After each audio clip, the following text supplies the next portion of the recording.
Chapter 1 part 4 to represent real number into their decimal expression. जब rational number को decimal expression में convert किया जाता है तो उसमें हमें देखने को मिलता है कि जो हमारा डिवाइड होगा या रैशनल नंबर होगा वो या तो टर्मिनेटिंग होगा या नॉन टर्मिनेटिंग होगा। टर्मिनेटिंग का मतलब क्या है? जिसका रिमाइंडर 0 हो जाए डिवाइड करने पर, वो rational number terminating decimal expression में लिखा जाएगा। या फिर वो रैशनल नंबर जिसका डिवाइड करने पर रिमाइंडर कभी भी 0 नहीं आता है, वो कैसा डेसिमल एक्सप्रेशन देगा? नॉन टर्मिनेटिंग डेसिमल एक्सप्रेशन देगा। नॉन टर्मिनेटिंग डेसिमल एक्सप्रेशन दो तरीके के हो सकते हैं, एक तो रिकरिंग हो सकता है और एक नॉन रिकरिंग हो सकता है। रिकरिंग में जिसमें हमारा जो रिमाइंडर है वो अपने आप को एक टाइम के बाद रिपीट कर देगा और जो हमारा क्वोशंट वैल्यू आएगी वो रिपीट होकर हमें मिलेगी। लेकिन नॉन रिकरिंग में क्या होगा? जो हमारा रिमाइंडर आएगा उसमें वैल्यू जो है बार बार चेंज होकर हमें मिलती रहेंगी और जो हमारा क्वोशंट वैल्यू आएगा वो कभी भी अपने आप को रिपीट नहीं करेगा। फॉर एग्जांपल रिकरिंग में हम देख सकते हैं जैसे 1/3 है। 1/3 को जब हम डिवाइड करते हैं तो हमेशा रिमाइंडर अपने आप में 1 आता है और वो वैल्यू क्या आ जाती है? जो क्वोशंट वैल्यू 0.3333 इस तरीके से चलती रहती है और ये वैल्यू चलेगी तो इस तरीके से ये 3 बार बार रिपीट हो रहा है तो हम इसको 3 बार की फॉर्म में 0.3 बार की फॉर्म में भी लिख सकते हैं। और जब हमारा रिमाइंडर कभी भी अपने आप को रिपीट नहीं करता है तो हमें कुछ इस तरीके के एक्सप्रेशन मिलते हैं, जैसे कि एक एग्जांपल के तौर पे मैं बताया आपको 1.23 233 234 132। इसमें कोई भी वैल्यूज अपने आप को एक टाइम के बाद रिपीट नहीं कर रही है, हमेशा चेंज हो रही है। इसलिए ये जो एक्सप्रेशन है ये नॉन रिकरिंग एक्सप्रेशन है। अब हमें पता लगाना है कि टर्मिनेटिंग कैसे होगा। टर्मिनेटिंग के लिए एक सिंपल मेथड है, या तो आप डिवाइड करके देखिए, जब रिमाइंडर 0 आ जाएगा तो आपका जो रैशनल वैल्यू है वो रैशनल नंबर आपका टर्मिनेटिंग डेसिमल एक्सप्रेशन दे देगा। या फिर अगर आप बिना डिवाइड करके पता करना चाहते हैं तो हमें क्या करना पड़ेगा? डिनोमिनेटर का हमें प्राइम फैक्टराइजेशन करना पड़ेगा। अगर डिनोमिनेटर का प्राइम फैक्टराइजेशन हमें 10 का मल्टीपल मिलता है, किसका मल्टीपल? 10 का। 10 के मल्टीपल क्या होंगे? या तो 2 होगा या 5 होगा या 2 और 5 दोनों होंगे, यानी कि 10। ठीक है, तो उनमें से हमें या तो सिर्फ 2 मिले या सिर्फ 5 मिले या दोनों ही मिल जाए, 2 और 5, तो हमारा जो रैशनल नंबर होगा वो हमें टर्मिनेटिंग डेसिमल एक्सप्रेशन देगा।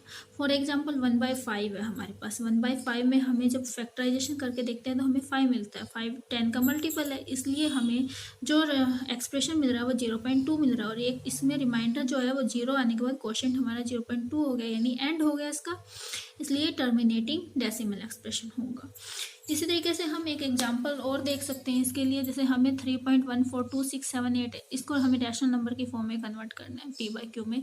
तो हम कैसे करेंगे? डेसिमल हटा करके नीचे क्या करेंगे? डिजिट काउंट करेंगे। 1 2 3 4 5 6 है तो 6 हम 0 लगा करके इसको लिख देंगे और ये p/q की फॉर्म में हो जाएगा। चाहे तो आप इसको ऐसे भी छोड़ दें या फिर आप इसको सिंपलेस्ट फॉर्म में कन्वर्ट करके फ्रैक्शन की फॉर्म में लिखेंगे तो वो क्या होगा? हमारा रैशनल नंबर होगा।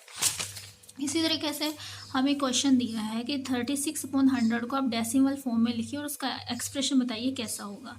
तो हम देख रहे हैं नीचे 100 में 2 जीरो है तो हम न्यूमिनेटर में 2 डिजिट छोड़ करके डेसिमल लगा देंगे। 0.36 ये हमारा बन गया डेसिमल एक्सप्रेशन। लेकिन हम इसकी टाइप बतानी है तो हम 100 का या तो प्राइम फैक्टराइजेशन कर लेते हैं। प्राइम फैक्टराइजेशन करेंगे तो मुझे 2 2 5 5 मिल रहा है, यानी 2 का स्क्वायर 5 का स्क्वायर। हम स्क्वायर से कोई मतलब नहीं कि कितनी बार रिपीट हो रहा है, हमें क्या मिल रहा है? 2 और 5 मिल रहा है। तो हमारा जो एक्सप्रेशन होगा वो कैसा होगा? टर्मिनेटिंग होगा। चाहे तो आप इसको वेरीफाई भी कर सकते हैं, डिवाइड करके देख सकते हैं, रिमाइंडर 0 आएगा और डेसिमल एक्सप्रेशन हमारा कैसा हो जाएगा? टर्मिनेटिंग हो जाएगा। तो एक एग्जांपल और है हमारे पास, जैसे 1/11। 1/11 में हम देख रहे हैं 11 से 1 को डिवाइड करेंगे तो रिमाइंडर हर बार हमारा 1 1 आ रहा है। रिमाइंडर 1 आ रहा है तो अपने आप को रिपीट कर रहे हैं क्वोशंट वैल्यूज, जैसे 0.090909 इस तरीके से 09 अपने आप को रिपीट करेगा। तो मैं क्या लिख सकती हूँ? 09 के ऊपर बार लगा के लिख सकती हूँ, यानी 09 अपने आप को बार बार रिपीट कर रहा है। तो ये हमारा एक्सप्रेशन क्या हो गया? एक तो नॉन टर्मिनेटिंग हो गया, रिमाइंडर 0 नहीं आया, साथ में कैसा हो गया? रिपीटिंग हो गया, यानी रिकरिंग हो गया। तो ये हमारा 1/11 एक ऐसा रैशनल नंबर है जो नॉन टर्मिनेटिंग रिकरिंग होगा।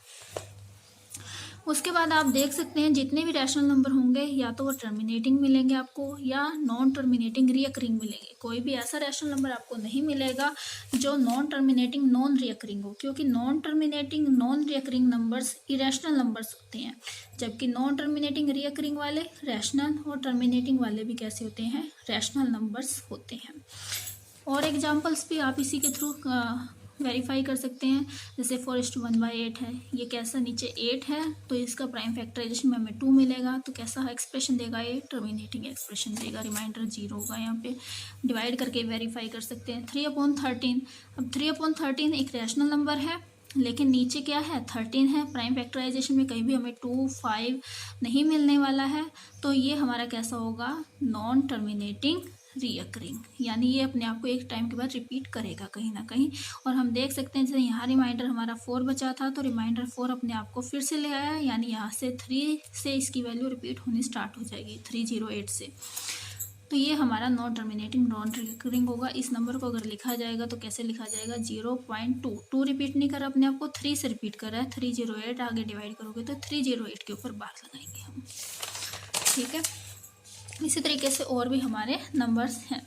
फिर उसके बाद हम देख सकते हैं कुछ और नंबर्स भी, जैसे हमारे पास ये है क्लासीफाई रैशनल और इरेशनल नंबर्स।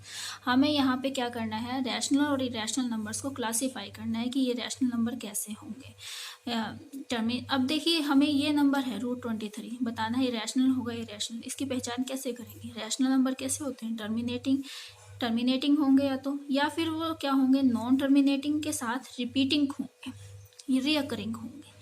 और इरेशनल नंबर कैसे होंगे, वो एक ही तरीके के नंबर होते हैं, नॉन रिपीटिंग नॉन रीअकरिंग, ठीक है, नॉन रिपीटिंग नॉन टर्मिनेटिंग।